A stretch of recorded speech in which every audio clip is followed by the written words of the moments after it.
하나님의 말씀 에베소서 5장 16절에서 21절이 되겠습니다. 세월을 아끼라, 때가 악하니라. 그러므로 어리석은 자가 되지 말고 오직 주의 뜻이 무엇인가 이해하라. 술 취하지 말라. 이는 방탕한 것이니 오직 성령으로 충만함을 받으라. 시와 찬송과 신령한 노래들로 서로 화답하며 너희의 마음으로 주께 노래하며 찬송하며 범사에 우리 주 예수 그리스도의 이름으로 항상 아버지 하나님께 감사하며 그리스도를 경외함으로 피차 복종하라. 아멘. 만복의 근원이 되시고 저희들을 사랑하시는 아버지 하나님, 은혜와 사랑을 진심으로 감사를 드립니다. 오늘 이 시간 하나님의 영으로 성령으로 충만케 해주시고 믿음의 놀라운 역사를 이루게 하여 주시옵시며 오늘도 주님 만나는 시간이 되어지게 하시고 말씀 속에 역사하시는 하나님의 그 은혜를 체험하는 모든 성도들 되어지게 하여 주옵소서. 감사와 찬송과 영광을 주님께 올려드리며 예수님의 이름으로 기도하옵나이다. 아멘. 아멘.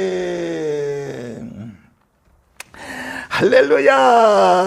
하나님의 놀라우신 은혜와 사랑과 은총이 오늘 이렇게 성령 강림절 네 번째 주일을 맞이해서 하나님의 존전에 달려나와 예배하고 기도하고 찬송하는 우리 모든 성도들에게 하나님의 그 거센 은혜와 사랑과 은총이 함께 하시기를 주님의 이름으로 축원합니다. 축원합니다. 또한 이 영상으로 말씀을 듣는 우리 모든 성도들에게도 하나님의 그 거센 은혜와 사랑과 은총이 함께하는 역사가 있기를 주님의 이름으로 축원합니다.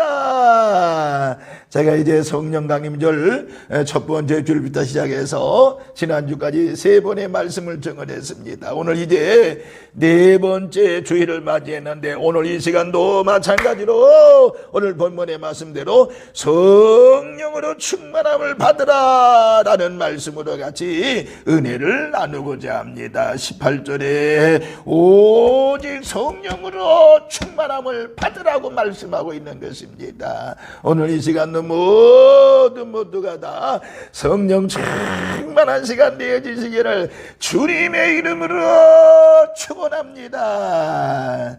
우리가 지금 에베소서 5장을 봤습니다마는 에베소서는요 교회의 모습하고 또 성도들의 모습을 보여주는 바울 서신이라고 말씀을 드릴 수 있습니다. 그래서 1장부터 4장 16절까지는 교회의 모습을 보여주고 있습니다. 그리고 4장 17절부터 6장까지는요 성도들의 모습을 보여주고 있는 말씀입니다. 자, 그러면은 오늘 이 본문을 중심으로 해서 성도의 모습을 살펴보고자 하는데 성령 충만함을 받으라고 말씀하고 있는데, 그러면 성령 충만 받으면 그 성도에게 나타나는 일이 있단 말이에요. 좀 더 깊이 얘기하면 특징이 있단 말이에요. 그 특징이 뭘까요? 오늘 간단하게 세 가지만 말씀을 드리고자 합니다. 첫 번째는요, 성령으로 충만한 성도는요 예수님 안에서 존재가 변화된 사람이 된다고 하는 것입니다. 다시 한번요, 성령으로 충만한 성도는 예수님 안에서 존재가 변화된 사람이라고 하는 것입니다. 이제 너희는 전에는 어둠이더니 이제는 주 안에서 빛이다 라는 말씀을 하고 있습니다. 그러므로 성도는요 어둠의 존재에서 빛의 존재로 변화된 사람이라고 말할 수가 있는 것입니다. 그러니까 그 존재의 질이 바꾸어진 것이라고 말씀드릴 수 있는 것입니다. 그 존재에 영적인 변화가 일어난 사람이라고 볼 수가 있는 것입니다. 그러니까 어둠의 자녀가 빛의 자녀로 바꿔졌다라고 하는 것입니다. 그래서 죄와 사망의 장소에서 살던 존재가 빛과 생명의 장소로 그 주소가 옮겨진 사람이 바로 성령 충만 받은 사람이라고 하는 것입니다. 그래서 성도는요, 귀한 자가 되는 것입니다. 그런데 모든 것이 예수님 안에서 일어났다라고 하는 것입니다. 주님 안에서 이루어졌다라고 하는 것입니다. 그래서 주 안에서 빛이라고 했습니다. 저와 여러분들은 주 안에서 빛이 되는 것입니다. 바울의 삶의 특징이 뭐예요? 주님 안에서인데, 그러므로 성도의 특징이 바로 주님 안에서 변화된 삶을 사는 것이라고 볼 수가 있는 것입니다. 그래도 주님 안에서 기뻐합니다. 주님 안에서 봉사합니다. 주님 안에서 모든 것을 할 수 있는 것입니다. 주님 안에서 살기도 하고요, 주님 안에서 죽기도 하는 것입니다. 그러므로 성도는 예수님 안에서 존재의 질이 변화되어지고 존재의 현주소가 바뀌어진 사람이 성령의 사람이라고 하는 것입니다. 그러므로 자부심과 긍지를 갖고 살아야 될 줄로 죄송합니다.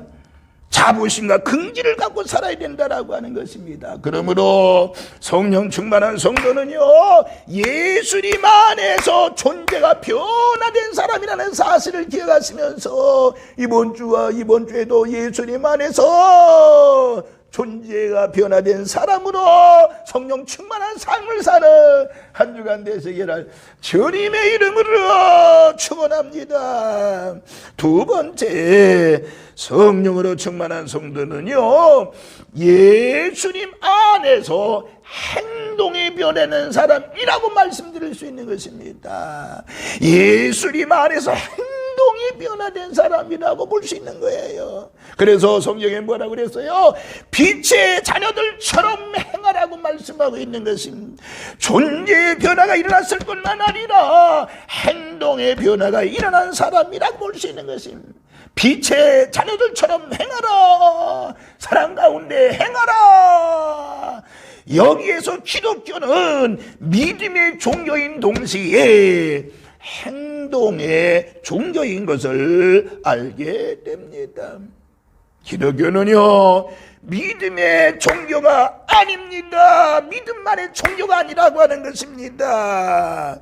믿음의 종교인 동시에 행동의 종교가 바로 기독교라고 하는 것입니다.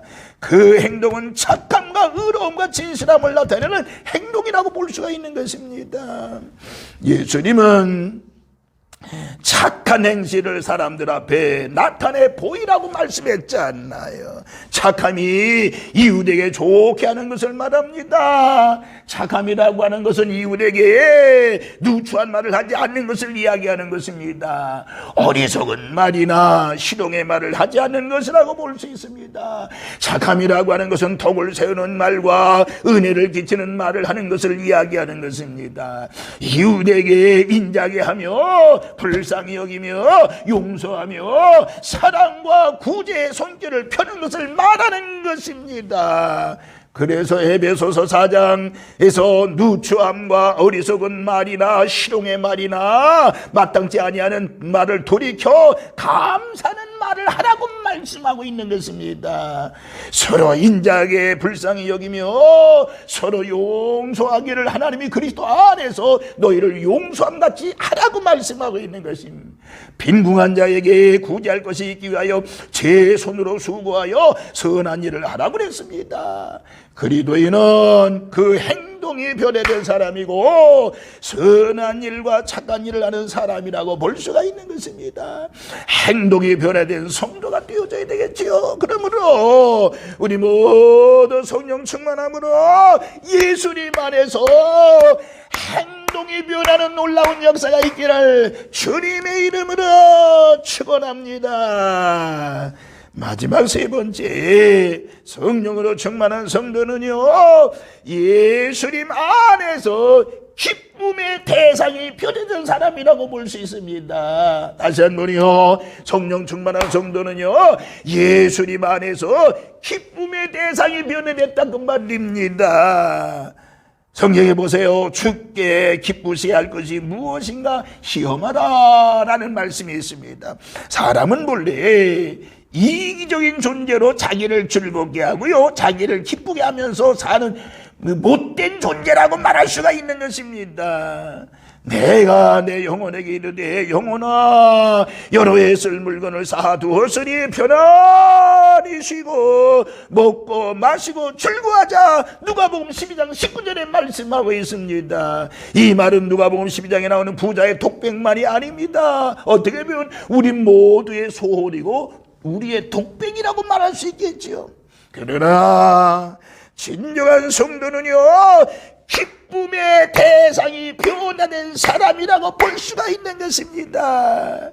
그 기쁨의 대상이 돈도 아닙니다. 자기 자신도 아닙니다.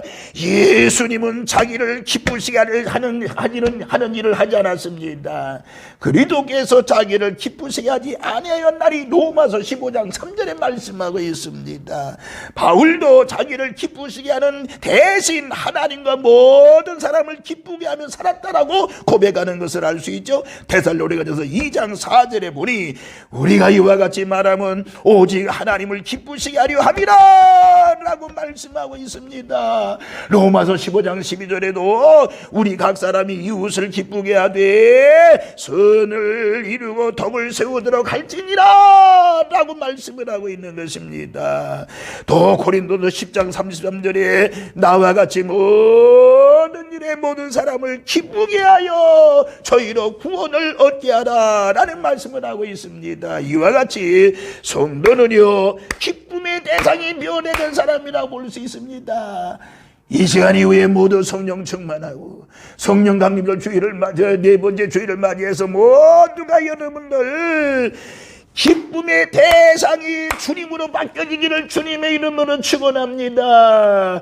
하나님으로 기쁨의 대상이 바뀌어져야 된다라고 하는 것입니다. 오늘 제가 세 가지 말씀을 드렸습니다. 성령 충만한 성도는요, 예수님 안에서 존재가 변화된 사람이라고 말씀을 드렸습니다. 두 번째, 성령으로 충만한 성도는 예수님 안에서 행동이 변화된 삶이라는 말씀을 드렸습니다. 세 번째, 성령으로 충만한 성도는 예수님 안에서 기쁨의 대상이 변화된 삶이라고 말씀을 드렸습니다. 우리 모두 이번 한 주간도 성령 충만함으로 말미암아 여러분 존재가 변화된 삶을 기쁨으로 사시기를 바라며 여러분의 행동이 변화된 삶을 통해서 많은 사람을 주님께로 인도하는 놀라운 역사가 있기를 바라며 이번 한 주가도 성령 충만함으로 기쁨의 대상이 변화되어지기를 바랍니다. 우리 기쁨의 대상은 누구요? 하나님입니다. 하나님, 예수님이라고 하는 사실입니다. 주님이라고 하는 사실입니다. 또 위로는 그렇지만은 밑으로는 우리 형제를 사랑하는 마음이 되어져야 됩니다. 그것이 기쁨의 대상이 될 수가 있는 것입니다. 오히려는 하나님이야말은요, 이 지상에 있는 부모님에게 또 이제 기쁨을 드릴 수 있어야 되겠지요. 그러므로 기쁨의 대상이 오직 예수님, 오직 하나님이라는 사실을 기억하시면서 이번 한 주간 우리 모두 성령 충만함으로 하나님의 은혜 가운데 승리하는 우리 모든 성도들 되시기를 주님의 이름으로 축원합니다. 축원합니다. 하나님의 놀라운 사랑과 은혜가 우리 성도들에게 충만할지어다. 걸어가신 하나님 아버지요, 우리 모든 성도들 성령으로 충만 충만하게 하여 주옵소서. 은혜 충만, 말씀 충만, 권능 충만하게 해주셔서 하나님의 놀라운 사랑과 은혜와 권능으로 승리하는 우리의 모든 성도들 되어지게 하여 주옵소서. 어둠의 권세나 예수님의 놀라운 능력으로, 성령의 권능으로 물러갈지어다. 하나님의 놀라운 사랑과 은혜가 넘쳐지는 삶이 되어지게 하여 주시고, 이번 주간도 성령 충만, 은혜 충만, 말씀 충만, 능력 충만한 한 주간이 되어지게 하여 주옵소서. 그래서 불의가 떠나게 하시고, 가난이 떠나게 하여 주시고, 질병의 세력이 떠나게 하여 주시옵시며, 주의 평강과 은혜가 넘쳐지게 하여 주옵소서. 우리를 죄악 가운데서 구원하세. 예수님의 이름으로 기도하옵나이다. 아멘, 아멘.